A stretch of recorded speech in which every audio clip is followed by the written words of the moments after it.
नमस्कार, मैं हुसैन रिजवी। कोयले का सच आपको बताने की एक मुहिम की शुरुआत हमने की है और आज इसी कड़ी में हम मुलाकात कर रहे हैं हैरी धौल साहब से, जो independent power producers association of India के फाउंडर हैं और साथ ही साथ डायरेक्टर जनरल हैं। हैरी साहब, बहुत बहुत स्वागत है आपका। इससे पहले कि हैरी साहब से बातचीत की शुरुआत करें, हैरी साहब के बारे में कुछ और आपको बता दूं। बहुत लंबा हैरी साहब का अनुभव है, एक्सपीरियंस है और इसी बिना पर वो लंबे वक्त से अलग अलग मिनिस्ट्रीज में बतौर एडवाइज़र काम करते रहे, प्लानिंग कमीशन के साथ भी जुड़े रहे हैं। पिछली सरकार यानी यूपीए 2 सरकार में पावर ऑफ मिनिस्ट्री का एक एडवाइजरी पैनल था, उसमें भी हैरी साहब उसका एक हिस्सा हुआ करते थे, बतौर एक एडवाइज़र उसमें काम करते थे, क्योंकि एक्सपीरियंस हैरी साहब का बहुत लंबा है, उसी वजह से उनकी इतनी अहमियत है। हैरी साहब, शुरुआत करते हैं हम सवालों की। सबसे पहला सवाल हैरी साहब ये है कि सुप्रीम कोर्ट ने कोल ब्लॉक्स के आवंटन को रद्द किया। अब जानकार ये कह रहे हैं कि इस फैसले का सीधा असर आम आदमी पर पड़ेगा, लेकिन ये बात आम आदमी को कैसे समझाई जाए कि इस फैसले का उससे क्या लेना देना है? देखिए, सुप्रीम कोर्ट ने जो फैसला सुना दिया वो तो सुना दिया, बिल्कुल। अब वो फाइनल हो गया है। इसका असर आम आदमी पे अलग अलग तरह से पड़ेगा। सबसे पहले आप ये देखें कि कोयले की वैसे ही कमी थी, कोल इंडिया कोयला सप्लाई नहीं कर पा रहा था, और अभी भी आप अखबार में पढ़ें, इस फैसले के आने से पहले पावर प्लांट्स जो हिंदुस्तान में कोल इंडिया पे डिपेंडेंट थे, वहाँ पे 4 दिन, 5 दिन, 1 दिन, 2 दिन का स्टॉक था। अब स्थिति ये है कि इस फैसले में ये हुआ है कि 6 महीने के अंदर ये जो भी पावर प्लांट चल रहे हैं, ऑपरेशनल कोल ब्लॉक्स चल रहे हैं, इनको बंद किया जाए समेटना है और ये अपना हिसाब किताब बंद करके इनको बंद किया जाए। तो पहला काम ये होगा कि कोल इंडिया जो एग्जिस्टिंग सप्लाई कर रहा है उसको या तो उधर से कोयला डाइवर्ट करे या फिर इंपोर्ट किया जाए कोयला। अब आप कोयला इंपोर्ट करेंगे तो 75 पैसे से 1 रुपये का कोयला पड़ता है अगर हम हिंदुस्तानी कोयला यूज़ करें। विदेश से लाएंगे तो 2.5 रुपये पड़ेगा, तो इमीडिएटली भाव बढ़ जाएंगे। एक बात हो गई। दूसरी बात ये हो गई कि जो अभी तक बिजली की अवेलेबिलिटी थी, जो अभी तक अवेलेबल था सिचुएशन, उसमें बिजली की कमी और बढ़ने वाली है शॉर्ट टर्म में। क्यों? कि कोल इंडिया इस सुप्रीम कोर्ट के फैसले के बाद ऑपरेशनल प्लांट्स को उसको कोल डाइवर्ट करना पड़ेगा, तो जो अभी स्टॉक 2 दिन, 3 दिन, 4 दिन का था वो और भी कम हो जाएगा। तो ये भी हो सकता है कि क्राइसिस बढ़ जाए। इसमें ये होगा कि क्योंकि बिजली की कमी है तो स्टेट गवर्नमेंट की जो डिस्ट्रीब्यूशन कंपनीज है उनको बिजली महंगी खरीदनी पड़ेगी, एक्सचेंज का भाव बढ़ जाएगा। अच्छा, तीसरी क्या बात, सीधे तौर पर यह कहा जाए कि बिजली की कीमतें बढ़ने वाली हैं? बिल्कुल 100% बढ़ेंगी और कीमत के साथ साथ बिजली की अवेलेबिलिटी पर भी बहुत बड़ा असर पड़ेगा। पिछले 6 महीने का अगर आप देखें, ये विवाद चल रहा था कि 30,000 मेगावाट के करीब गैस और कोयले की ना मिलने की वजह से बंद पड़ा है। अब और भी इसको बढ़ाया जाएगा। तो जो जानकार हैं वो कुछ जानकारी ये कहते हैं जी इस पर ख़ास असर नहीं पड़ेगा, कुछ कंपनियों पे ही पड़ेगा, ज़्यादा नहीं पड़ेगा। मेरे हिसाब से इसका बहुत बड़ा असर पड़ेगा बिजली की अवेलेबिलिटी पे, कंज्यूमर पे। इसका और आगे जाके असर ये पड़ेगा कि जो आपका स्टील का भाव है और जो आपका सीमेंट का भाव है और भी जो चीज़ें इंडस्ट्री की जुड़ी हुई हैं, जो इंडस्ट्री जो हैं जैसे एल्युमिनियम है, जो ये पावर पे डिपेंड करती हैं, उनका भाव बढ़ने से या तो वो बिल्कुल नॉन कम्पिटिटिव हो जाएंगी, बंद हो जाएंगी और नौकरियों पे मतलब काफ़ी लोगों को काम पे से निकाला जाएगा, या फिर ऐसा होगा कि एल्युमिनियम भी हम इंपोर्ट करेंगे, क्योंकि एल्युमिनियम का रॉ मटेरियल बिजली होती है और वो उसकी इकोनॉमिक्स अगर ठीक नहीं है तो इंपोर्ट करना सस्ता पड़ेगा। इसका मतलब कि हम अपनी ट्रांसमिशन लाइंस भी नहीं बना पाएंगे। एल्युमिनियम तो लगती है हमारे बिजली के सेक्टर में, ट्रांसमिशन लाइंस की सख्त ज़रूरत है। तो मतलब इस पे तो जगह जाके इम्पैक्ट पड़ेगा। मतलब ये कि आम आदमी की जिंदगी से जुड़ी हुई हर चीज पर इसका धीरे धीरे असर पड़ेगा। बिल्कुल पड़ेगा। आम आदमी की हर चीज़ से जो जुड़ेगा उसका असर पड़ेगा। आपको आप देखिएगा अगले 6-8 1 साल में। हाँ, सवाल ये उठता है कि ये फैसला जो लिया गया है, ये सुप्रीम कोर्ट ने जो आधार पे लिया गया है, ये हवा एक तरह की चली है कि हर चीज़ में हर हर हर आदमी जो है शक के घेरे में आ जाता है। अब आप देखिए कि पहले के जो फैसले हुए हैं, चाहे वो टेलीकॉम सेक्टर में हुए हैं, दूसरे सेक्टर्स में हुए हैं, 2, 4, 5, 10 लोग थे जिन्होंने गलत तरीके से अपना काम कराया है और उसकी वजह से 100, 150, 200 लोगों को टांगा गया है। अभी इस कोल सेक्टर में डायरेक्टली 4 लाख, 4.5 लाख करोड़ रुपया पब्लिक का पैसा बैंकों का फंसा हुआ है और वो 4.5 लाख करोड़ तो डायरेक्टली फंसा हुआ है। अब इनडायरेक्टली इसका क्या इम्पैक्ट होगा दूसरे इंडस्ट्रीज पे, वो खुदा जाने, किसी ने कैलकुलेट भी नहीं किया आज की डेट पे। तो इसका डेफिनेटली असर बहुत बुरा पड़ेगा। बैंक भी परेशान है और शायद इसी वजह से आरबीआई से बातचीत की शुरुआत वहाँ भी हो रही है। नहीं, वहाँ बातचीत की शुरुआत हो गई। अब सुप्रीम कोर्ट ने तो अपना फैसला दे दिया, अब क्या बातचीत करेंगे आप। हाँ, ये हो सकता है कि अब आजकल तो एक दूसरा फैशन भी चला है, रिट्रोस्पेक्टिवली आप करें, तो रिट्रोस्पेक्टिव में ये हो सकता है कि अगर भारत सरकार कोई एक्शन लेना चाहे, रिट्रोस्पेक्टिवली कुछ बचाना चाहे तो बचा ले। सर, ऐसे में तो आम आदमी के लिए काफ़ी मुश्किल होने वाली, जिस तरीके से आप बता रहे हैं। तो आप लोगों की तरफ से, आपकी एसोसिएशन की तरफ से अब तक इस फैसले के खिलाफ क्या कोई कदम उठाया गया है? देखिए, इस फैसले के अगेंस्ट में क्या हम कदम उठा सकते हैं, हमारे मेंबर्स को ये सोचना पड़ेगा। इस सारी इकोनॉमी में पावर का एक महत्वपूर्ण रोल है और उस इकोनॉमी और सेक्टर में प्राइवेट सेक्टर का एक छोटा भाग है। दुख की बात तो ये है कि सुप्रीम कोर्ट का फैसला ने तो स्टेट गवर्नमेंट्स की भी एलोकेशंस कैंसिल कर दी हैं।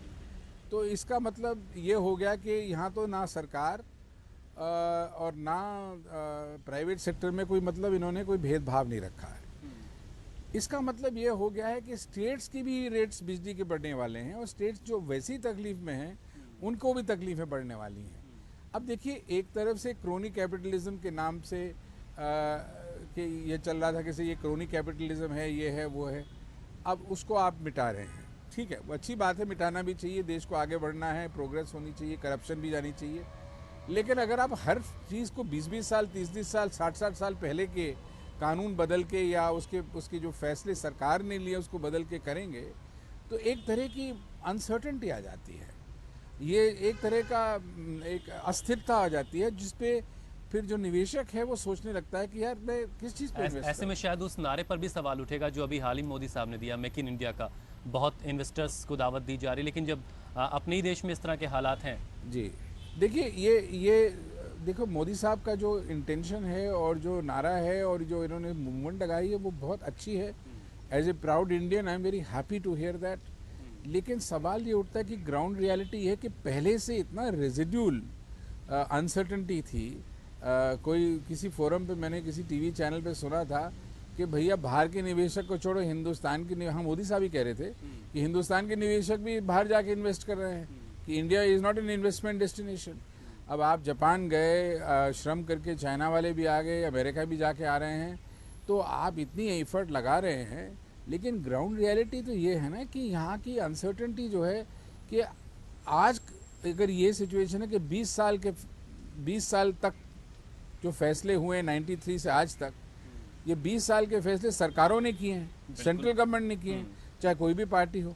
अब वही अगर गलत है, और चेहरा तो भारत सरकार का सामने, हाँ, अगर वही अगर गलत है तो बाहर का ये जो इन्वेस्टर है ये सोचेगा यार अगर मैं सरकार ही गलत हो जाती इधर तो मैं कौन सी कंट्री में आ गया हूँ।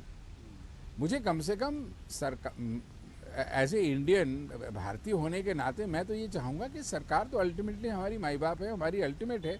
अगर उसको कोई गलत करार करा रहा है तो सरकार को उठ के इस प्रिंसिपल पे कहना चाहिए कि भाई देखिए, जो गलत लोगों ने काम किया उसके अगेंस्ट इन्वेस्टिगेशन हो, सीबीआई इंक्वायरी हो, जो करना करिए, लेकिन जो ठीक तरीके से लोग काम करें उनको काहे को पनिश कर रहे हो। बिल्कुल। तो क्या एक एसोसिएशन जो जिसके आप डीजी हैं, उसकी तरफ से सरकार से कोई बातचीत हुई है? सरकार ने कोई आप लोगों को अब तक भरोसा दिया है? देखिए, हमारे जो एसोसिएशन है वो बहुत छोटी एसोसिएशन है, मुद्दा बहुत बड़ा है।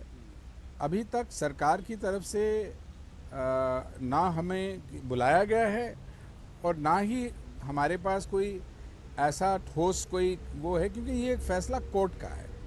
अब आगे क्या करना चाहिए सरकार को, इसमें अगर हमें सरकार आमंत्रण करे कि भाई आप बताइए क्या हो सकता है क्या नहीं, हम अपना सुझाव देने को तैयार हैं।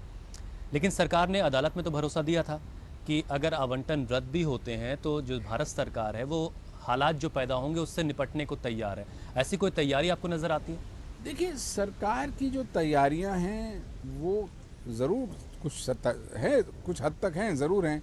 जैसे उन्होंने ई ऑक्शन कम कर दिया, बंद कर दिया, अब वो कोयला पावर प्लांट्स को मिल रहा है। लेकिन अभी भी मुझे नहीं लगता कि ये स्थिति जो है इतनी आसानी से सलटने वाली है, क्योंकि इसमें इशू सिर्फ ये आवंटन का नहीं है। इशू है कि इन्वेस्टर में भरोसा कैसे लाएं। अब अगली बार मैं जाऊंगा बैंक के पास कि भाई साहब मुझे पावर प्लांट लगाना है, वो बोलेगा भाई साहब पहले सुप्रीम कोर्ट से एक ऑर्डर लेके आओ कि तुम्हारा पावर प्लांट जो है वो रद्द नहीं कर दिया जाएगा। आने वाले 10 सालों बाद क्या होगा कुछ पता नहीं। हाँ, तो ये इस बात को समझना बहुत ज़रूरी है, और आम आदमी को भी ये समझना चाहिए कि जिस देश में रघुकुल रीत सदा चली आई, प्राण जाए पर बचन न जाए, बचन के हिसाब से लोगों ने जाने दे दी, उस देश में आज स्थिति ये आ गई है कि सरकार का भी कोई मतलब बचन की वैल्यू नहीं रही। तो इसका मतलब क्या हुआ? तो आगे चल के मुझे तो ये डर है कि आगे चल के मैं जो निवेश करना चाहता है, जब वो जाएगा बैंक के पास तो बैंक क्या बोलेगा उसको? सुप्रीम कोर्ट से पहले एडवांस रूलिंग लेके आओ। बिल्कुल सर, एक तरफ तो हैरिस साहब सरकार कहती है कि प्रतिस्पर्धा बढ़ाई जाए, कॉम्पिटिटिवनेस की बढ़ाने की सरकार बात करती है जिससे उपभोक्ताओं को, कंज्यूमर्स को फ़ायदा मिलता है। लेकिन कोयले का जो मामला है उसमें बात बिल्कुल उल्टी सी नज़र आती है। यहाँ पर तो मोनोपोली जैसा देखिए ऐसा है कि कोल इंडिया, देखिए हमारे 57 एक्ट है जिसमें very clearly central government agencies coal India जैसी हैं उनको रोल दिया गया है प्ले करने का। स्टेट गवर्नमेंट को रोल था। फिर आपका नेशनलाइजेशन एक्ट था, जो उस ज़माने में प्राइवेट माइंस थे उनको नेशनलाइज किया गया। उसके बाद में उसमें वो चेंजेस लेते आए। 2012 में अब इन्होंने कम्पिटिटिव बिडिंग और ट्रांसपेरेंसी की बात की है। ये सब तो ठीक है, लेकिन कोल इंडिया ने आज तक जो है, अगर सब ठीक ठाक चल रहा था तो हम 1 लाख 1.5 लाख मिलियन टन कोयला इंपोर्ट क्यों कर रहे हैं भाई? इसका मतलब क्या है? अभी इसके लिए कोई बहुत बड़ा विद्वान आदमी की जरूरत नहीं। वो तो कोई सड़क पे चलता आदमी समझ जाएगा कि कोल इंडिया इस देश की जो रिक्वायरमेंट है उसको पूरी नहीं कर पा रही है। तो सरकार को इस पे ध्यान देना पड़ेगा कि coal India in its present form अगर नहीं कर सकती तो या तो प्राइवेट सेक्टर को लाएं आप, या आप उसमें जो एक्ट है उसको अमेंड करें, जो कोल एक्ट्स हैं, जो नेसेसरी अमेंडमेंट्स हैं करें ताकि कोल में निवेश आए, कोयले में निवेश आए। अब निवेशक भी अब 10 बार सोचेगा यार आज मैं निवेश करूंगा, फिर 10 साल के बाद कोई दूसरी सरकार आएगी और फिर कोई पब्लिक इंटरेस्ट लिटिगेशन फाइल कर देगा और फिर कहेगा यार ये भी गलत था। तो अब ये भी एक चक्कर है।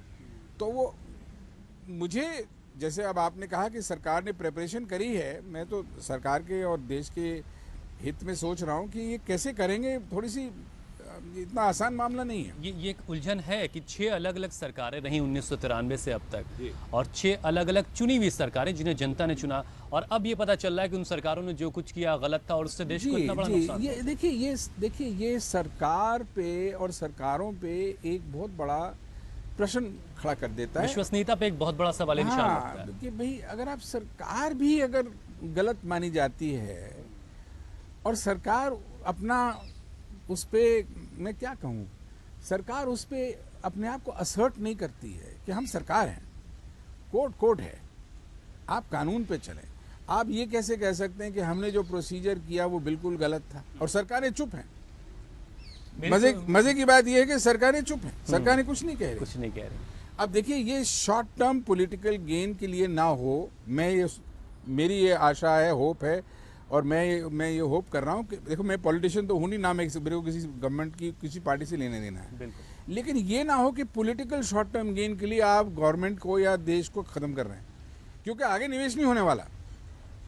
सरकार को असर्ट करना पड़ेगा, कानून चेंज करना पड़ेगा, और हो सकता है कुछ रिट्रोस्पेक्टिव भी करना पड़ेगा ताकि लोगों को पता चले कि हाँ आगे का प्रोसीजर ये होगा और इस तरीके से चलोगे, सही तरीके से चलोगे, ना कोई सीबीआई इंक्वायरी होगी और ना कोई तुम्हारा सुप्रीम कोर्ट का जजमेंट तुम्हारे अगेंस्ट आएगा, तो जब जाके वो निवेश आएगा। बिल्कुल, मेरी तो एक एक्सपर्ट से बात हो रही थी, वो यहाँ तक कह रहे थे कि भाई तो पकड़ो 6 पीएम को पकड़ो, 6 कोल सेक्रेटरीज को पकड़ो, 6 कोयला मंत्रियों को पकड़ो, आखिर इनके खिलाफ फैसले की क्या बात रह जाती है? वो ऐसा है ना कि एक पिक्चर का नाम था नींद हमारी ख्वाब तुम्हारे, ठीक है, प्राइवेट सेक्टर का पैसा तो लग गया, और ख्वाब जो है वो सरकार। अच्छा अब आप ये बताइए, 295 रुपये जो लगा दिए आपने रिट्रोस्पेक्टिव, अब कितने मिलियन टन लोगों ने निकाल लिए और प्लांट पे लगा लिए। जो गवर्नमेंट की पॉलिसी थी वो फॉलो करी, ठीक है। अब आप कह रहे हैं उनको बोलो जुर्माना भरें, इसका मतलब क्या हुआ? मुझे ये तो समझ में नहीं आया। अच्छा, सीएजी की जो रिपोर्ट पे आप बात कर रहे थे पहले, सीएजी की जो रिपोर्ट है उसने 2010 के भाव पे हिसाब लगा लिया कि रॉयल्टी 295 बढ़नी चाहिए। 183 रुपये का कोयला मिलता था 1993 में कोल इंडिया से, और पब्लिक लॉस 295 कैसे हो गया? ये मतलब तो सिंपल सी कैलकुलेशन है। सिंपल कैलकुलेशन है। इसमें तो आम आदमी पूछेगा यार, जब माली 180 का मिल रहा है तो 183 का 300 का करीब नुकसान कैसे हो गया गवर्नमेंट को? ये जरा समझा दो। अब बेच ही रहे हो 180 के आसपास और बोल रहे हो कि 295 वापस ले लो, और वो भी पीछे से। मतलब थोड़ा इलॉजिकल सा है। जी। अब सीएजी की रिपोर्ट को हवाला आधार मानकर इतना बड़ा फैसला तो सुना दिया गया हैरी साहब, लेकिन उसी रिपोर्ट में इस सेक्टर को बेहतर बनाने के लिए भी कई सुझाव दिए गए। कहा गया कि एक बोर्ड बनाया जाए जहां से सिंगल विंडो क्लियरेंस हो, अच्छा काम करने वाले कंपनियों को जो है इंसेंटिव दिया जाए। इन बातों पर कोई गौर नहीं किया गया। देखिए ऐसा है, अब क्या हो रहा है कि सीएजी पॉलिसी डिसाइड कर रहा है। ये पॉलिसी गलत थी, आप ये पॉलिसी को चेंज करें। अच्छा, जो पॉलिसी मेकर है वो कहते भैया कोर्ट डिसाइड कर ले जो करना है। कोर्ट ये कह रही है कि सरकार क्या चाहती है बताइए। कोर्ट में जब फैसला सुनाने से पहले चीफ जस्टिस ने 3 बार पूछा सरकार क्या चाहती है, भाई ये बताओ। सरकार कहती है सर आप जो बोले वो ठीक है। मतलब कि कोई जिम्मेवारी लेने को तैयार नहीं है। इसका रिजल्ट क्या आ रहा है कि जो हम लोग, एक सीएजी एक कॉन्स्टिट्यूशनल अथॉरिटी है, सरकार एक कॉन्स्टिट्यूशनल अथॉरिटी है, कोर्ट एक कॉन्स्टिट्यूशनल, अब एक दूसरे के एरिया में इंटरफियरेंस चल रहा है। सीएजी ने एक सुझाव दिया, अब अच्छा है सुझाव, जो अच्छा लगे सरकार रखे, जो अच्छा नहीं लगे ना रखे, सरकार की मर्जी। लेकिन सीएजी ने तो सरकार बनने की कोशिश करी एक तरह से। कहीं कहीं जगह में देखिए आप, नोशनल लॉस के नाम पे, नोशनल मतलब असली लॉस नहीं हुआ है। अगर ऐसा होता तो ऐसा होता, अगर वैसा होता तो वैसा होता, तो नुकसान होता। अब मतलब ये क्या है? मजाक बना रखा है। इस देश की प्रोग्रेस करो, इतने लोगों को नौकरी चाहिए, इंडस्ट्री लगानी, इंडस्ट्रियलाइजेशन करना है, इंफ्रास्ट्रक्चर हमारा पीछे गया, सब कुछ पीछे गया। हम अपने आप को वर्ल्ड पावर कहते हैं और यहाँ पे ये नोशनल लॉस के कॉन्सेप्ट पे लगे हुए हैं हम लोग। अच्छा, इस पे फैसले भी आ गए हैं नोशनल लॉस पे। अब नोशनल लॉस का मतलब क्या होता है? इसका मतलब ये हो गया कि आपके पास एक गाड़ी है जो आप अभी बेच रहे हैं, अगर आप 3 साल पहले बेचते तो आपको इतने पैसे मिलते, आपने 3 साल पहले क्यों नहीं बेची? सिर्फ अंदाजा ही, अनुमान ही अनुमान है। तो मतलब कहने का मतलब ये कि सीएजी का रोल एक पॉजिटिव रोल होता है। जैसे कबीर ने कहा, निंदक साथे राखिए। बहुत पॉजिटिव रोल है। वो निंदक है, वो आपको क्रिटिसाइज करता रहेगा, लेकिन वो पॉलिसी थोड़ी बना सकता है। कोर्ट का काम है लीगल पोजीशन को इंटरप्रेट करना, लेकिन वो पॉलिसी थोड़ी बना सकता है। पूरे मामले में कमजोर कौन नजर आ रहा है? कमजोर सरकार। जो सरकारें रही हैं और सरकार जो अभी भी है, उसको अपने आप को असर्ट करना पड़ेगा कि हम सरकार हैं, हम पॉलिसी मेकर हैं। भाई हमें, हमारा काम है, हमें इलेक्ट किया गया, हमारा काम है देश चलाना है। तुम्हारा काम नहीं बताना कि हमको क्या करना है, तुम्हारा काम है देखो हम ठीक से काम हो रहा है कि नहीं, बस।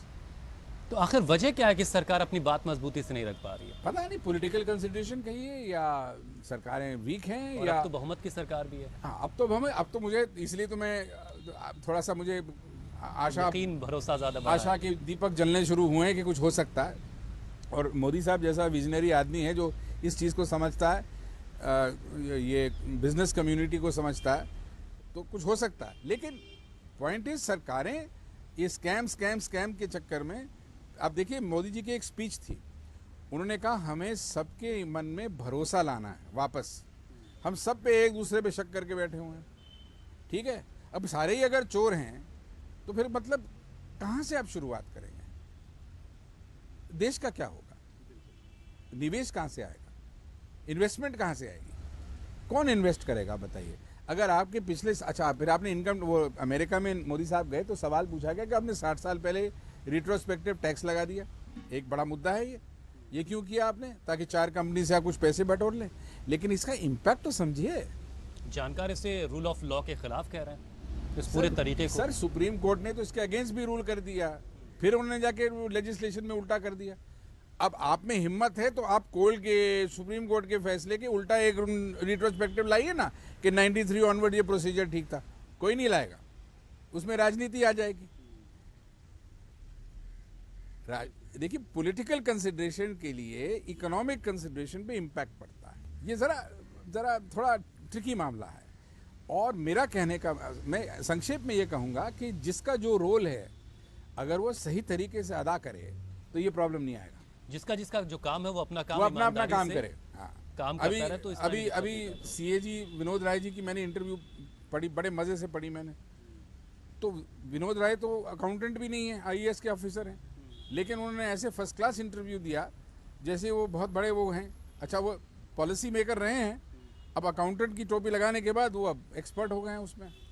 तो किसी ने लिखा कि आर्टिकल में लिखा कहीं पे कि ये किताब बेचने का बड़ा अच्छा तरीका है यार, तुम फेमस हो गए। मतलब सीएजी का एक मयार आजकल किताब लिखने का ज़्यादा शौक भी हो रहा है। सब लोग किताब ही लिख रहे हैं सर, क्या किया जाए। अच्छा हैरी साहब, मैं अब कुछ आपसे सवाल पूछूंगा जिनके जवाब आपको हाँ और ना में सिर्फ देने हैं। इस फैसले में जिन्हें गुनहगार माना गया, क्या वो वाकई गुनहगार हैं? सुप्रीम कोर्ट के फैसले में भारत सरकार को गुनहगार माना गया। उन्होंने ये कहा कि गवर्नमेंट का प्रोसीजर गलत था, तो फिर गुनहगार कोई है, सज़ा किसी और को मिल रही है। चलिए, आयात के जरिए समस्या के समाधान की बात कही जा रही है, क्या ये मुमकिन है? कुछ हद तक मुमकिन है, लेकिन इसमें दो प्रॉब्लम है। कॉस्ट बढ़ जाएगी। एक तो कॉस्ट बढ़ जाएगी, दूसरा यहाँ के हमारे बॉयलर जो हैं, टेक्निकली हमारे बॉयलर हिंदुस्तानी कोयले पे चलते हैं, जिसमें 30%, 35%, 40% राख होती है। वहाँ का जो विदेशी कोयला आएगा उसको आप डायरेक्टली नहीं जला सकते हैं, तो सिर्फ मार्जिनल इम्पैक्ट 10 से 15% का फ़र्क पड़ेगा, लेकिन आपको फिर भी यहाँ से कोयला चाहिए। क्या कोयले को डी नेशनलाइज कर देना इस समस्या का एक हल हो सकता है? कोयले को मेरे हिसाब से आपने ये सबसे अच्छा सवाल पूछा। कोयलों को अगर आप फ्री मार्केट अब फ्री अप कर दें तो ये समाधान हो सकता है। इसलिए मैं इसका मैं थोड़ा एक्सपैंड करूँगा। अभी रिसेंटली अडानी टाटा के केस में CERC, Central Electricity Regulatory Commission और अपेलेट ट्राइब्यूनल ने अलाउ किया है coal as a pass through, price of coal को पास थ्रू अलाउ किया है। हालांकि वो सुप्रीम कोर्ट में जाके हार जाएंगे मेरे हिसाब से, लेकिन उन्होंने ये अलाउ किया है। इसका मतलब ये है कि मुझे इंडिकेशन आ रहा है कि अब सरकार को समझ में आ गया है कि फ्यूल का प्राइस प्रिडिक्ट करना एडवांस में दुनिया का सबसे बड़ा आदमी भी नहीं कर सके, तेल का क्या भाव होगा, कोयले का क्या भाव होगा। अगर ये पास थ्रू आ जाता है तो फिर तो इशू बहुत सिंपल हो जाता है। अच्छा, अब होगा क्या कि आप उसको ओपन अप कर दीजिए, मार्केट प्राइसेस हैं, मार्केट प्राइसेस में आप उसको इंडेक्स कर दीजिए, थोड़ा सा भाव बढ़ेगा, लेकिन कंपटीशन भी बढ़ेगी, निवेश भी आएगा, और आपके कंज्यूमर आप जो आज 400 मिलियन टन की बात कर रहे हैं, वो 1000 मिलियन टन जो है निकलेगा, और लोग निवेश भी करेंगे उसमें, जो मार्केट है ना। बिल्कुल। एक और चीज़, जुर्माना जो लगाया गया है, जुर्माने की बात तो दूर है, क्या सरकार को मुआवजा देना चाहिए? बिल्कुल देना चाहिए मेरे हिसाब से भी। गुनहगार तो आप हैं, सरकार, कोर्ट ने तो सरकार को गुनहगार माना है, आपके प्रोसीजर ही गलत थे। देखिए ना, आपने मुझे मुश्किल सवाल में फंसाने की कोशिश की, मैंने तो आपको सिंपल जवाब दे दिया। गुनहगार कोई, सजा किसी को, जुर्माना किसी और को, ऐसा पहले कभी आपने देखा कि गुनाह किसी ने किया, गुनहगार उसको ठहराया गया, लेकिन सजा किसी और को दे दी गई हो? सर, वो बहुत सी सिचुएशंस में से होता है। चलिए, इंतजार करते हैं कि सरकारें किस तरह से भरोसा कायम करती हैं, भरोसा पैदा करती हैं प्राइवेट इन्वेस्टर्स में। बहुत बहुत शुक्रिया हमसे बातचीत करने के लिए। तो हैरी साहब भी सीधे तौर पर मान रहे हैं कि इसका सीधा असर देश के आम आदमी पर पड़ेगा, लेकिन इंतजार करते हैं कि भारत सरकार इसमें कितनी तेज़ी से कदम उठा करके भरोसा पैदा करती है और इस सेक्टर को राहत देने की कोशिश करती है। इस खास पेशकश में इतना ही। नमस्कार।